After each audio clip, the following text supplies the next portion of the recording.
Hi guys!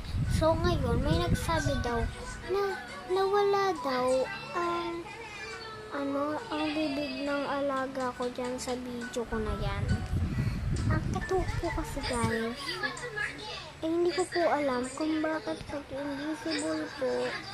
Tsaka may nakita po ako.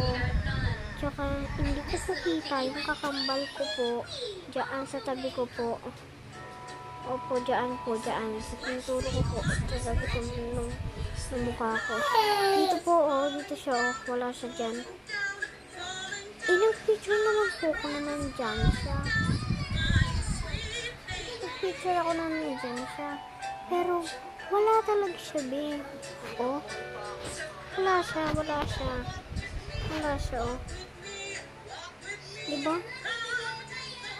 Kasi na? Wala siya talaga.